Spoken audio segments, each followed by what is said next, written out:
प्रधानमंत्री का एक बयान जिसने मचाया सियासी तूफान। क्या कांग्रेस घुसपैठियों में बांटेगी संपत्ति? कांग्रेस के मैनिफेस्टो से क्यों हुई बीजेपी को आपत्ति?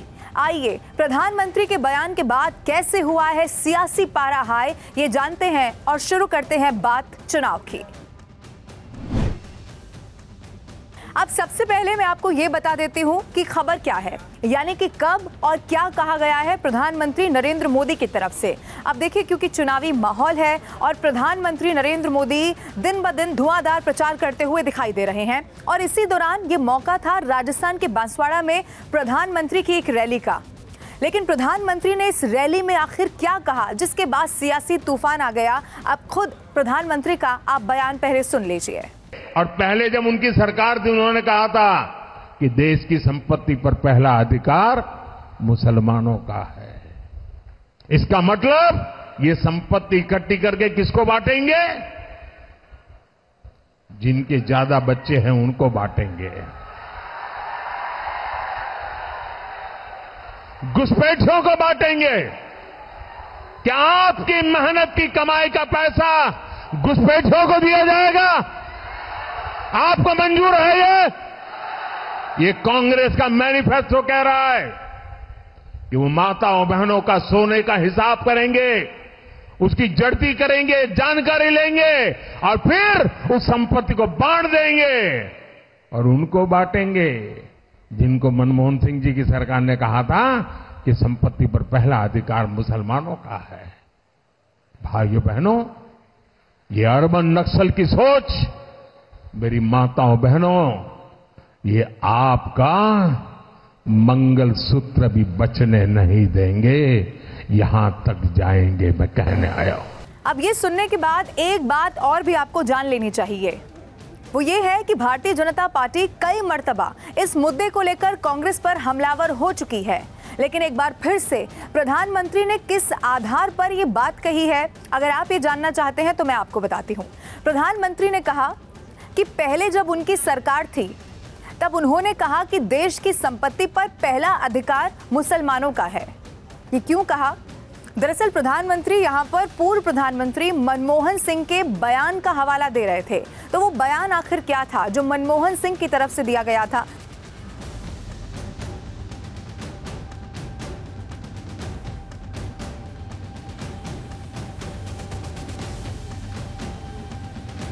ये बात दरअसल 2006 की है, जब मनमोहन सिंह की तरफ से ये स्टेटमेंट दिया गया।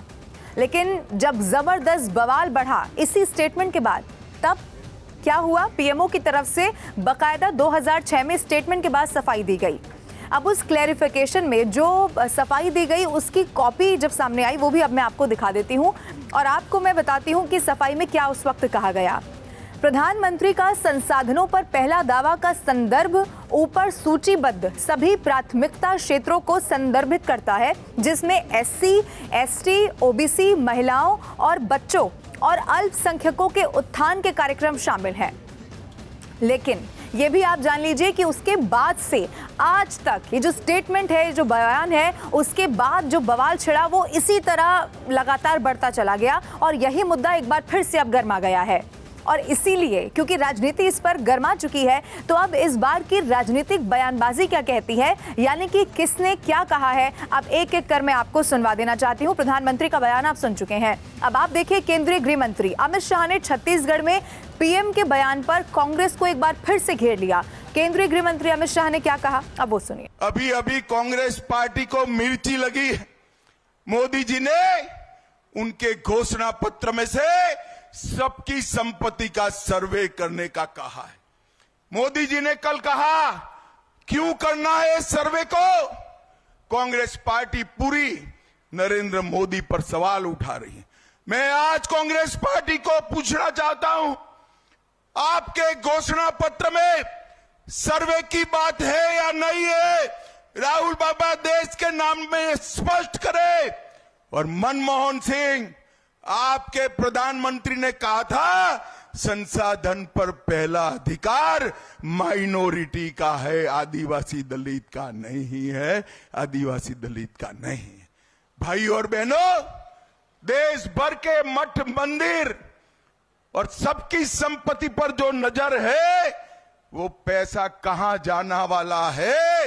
मनमोहन सिंह को याद करो, उन्होंने कहा कि पैसा पर, रेवेन्यू पर, संसाधन पर सबसे पहला अधिकार माइनॉरिटी का है। ये कांग्रेस पार्टी कहती है और हम कहते हैं संसाधन पर पहला अधिकार देश के गरीब का है, आदिवासी का है, दलित का है, पिछड़ा समाज का है। अब ये जो सिलसिला शुरू हुआ ये यहीं पर नहीं रुक गया। अब आप देखिए कि अमित मालवीय ने बहुत बड़ा दावा कर दिया कि कांग्रेस देश भर के आदिवासियों और SC/ST समुदाय की जो संपत्ति है उसे छीन लेना चाहती है और उसे अल्पसंख्यकों में बांट देना चाहती है।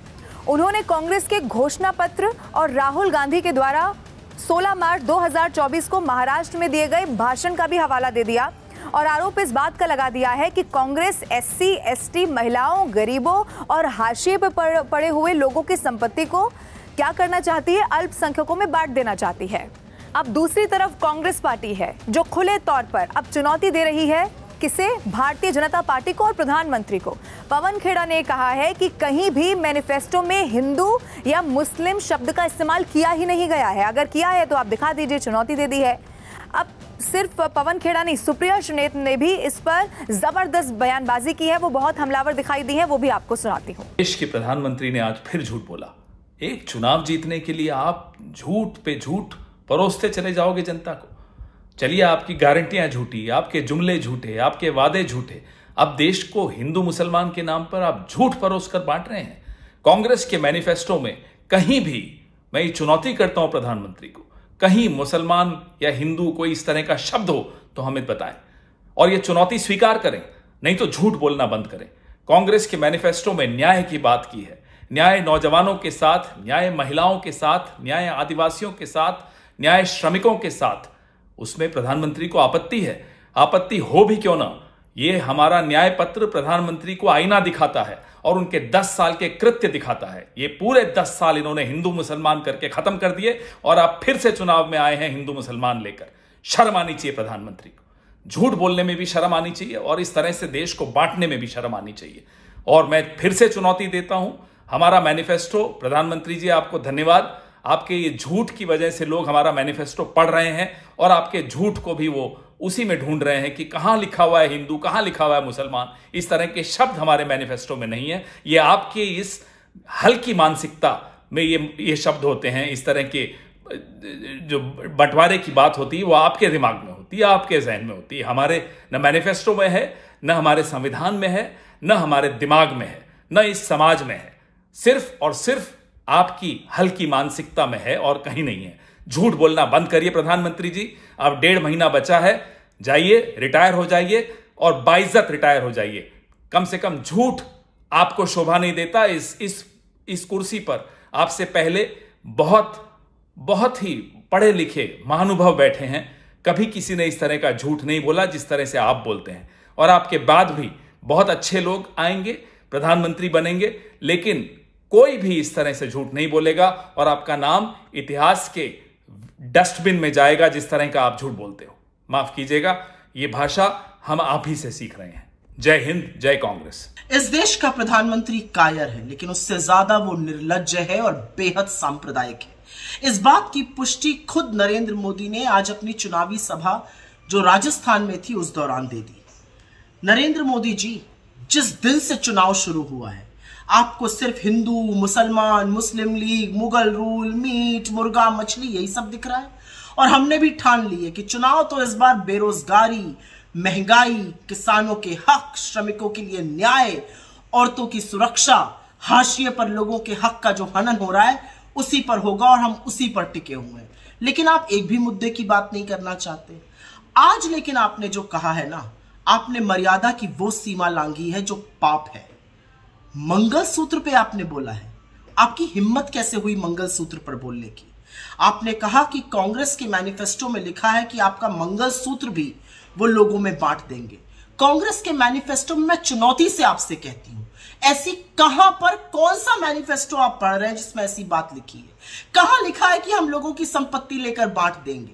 किस तरह की बौखलाहट है ये कि आप निरंतर झूठ बोल रहे हैं। एक संप्रदाय को लेकर झूठ बोलते हैं, हमारे मैनिफेस्टो को लेकर झूठ बोलते हैं, अब इतने बेतुके झूठ बोलने लगे हैं कि लोगों को आपके मानसिक संतुलन पर सवाल उठाना पड़ रहा है।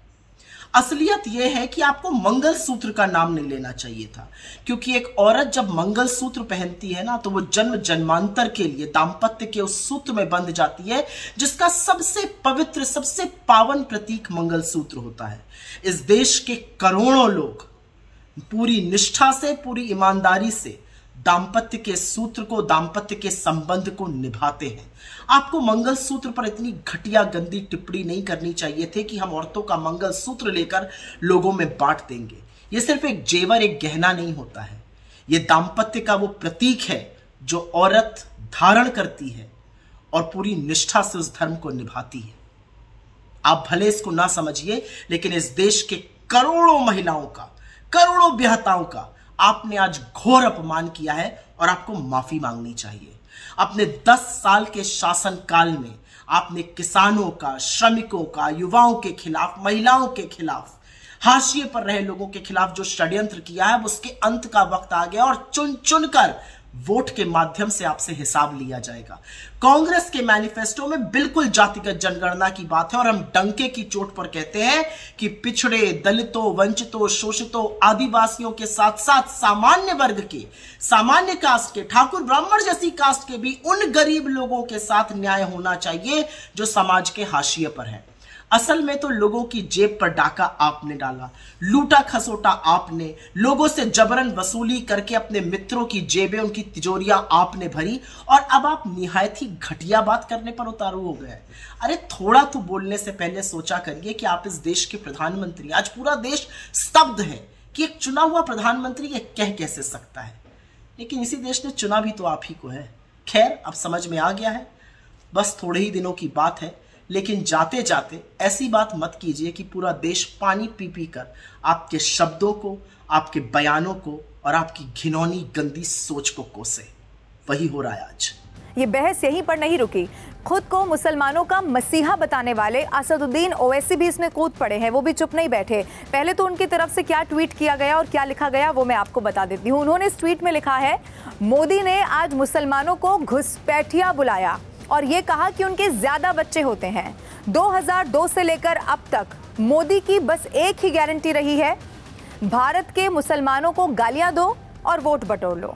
अगर बात मुल्क की संपत्ति की हो रही है तो मोदी सरकार में देश के धन पर पहला हक उनके अरबपति दोस्तों का रहा है, ये कहा गया असदुद्दीन ओवैसी की तरफ से। अब इन सब के बीच में एक बात तो साफ है, क्योंकि मौका चुनाव का है, यानी कि एक चरण लोकसभा चुनाव का हो चुका है, दूसरा सर पर है और ये बयान जो प्रधानमंत्री नरेंद्र मोदी की तरफ से दिया गया अब एक बड़ा मुद्दा बन चुका है और आगे भी इस पर राजनीति होना बिल्कुल तय है। इसी तरह हर छोटी बड़ी खबर, चाहे वो चुनाव से जुड़ी हुई हो, देश दुनिया से जुड़ी हुई हो, उससे अपडेट रहने के लिए अभी तक भी अगर आपने न्यूज़ 18 इंडिया के यूट्यूब चैनल को सब्सक्राइब नहीं किया है तो अभी कर लें। और ये वीडियो आपको कैसा लगा कमेंट करके जरूर बताएं।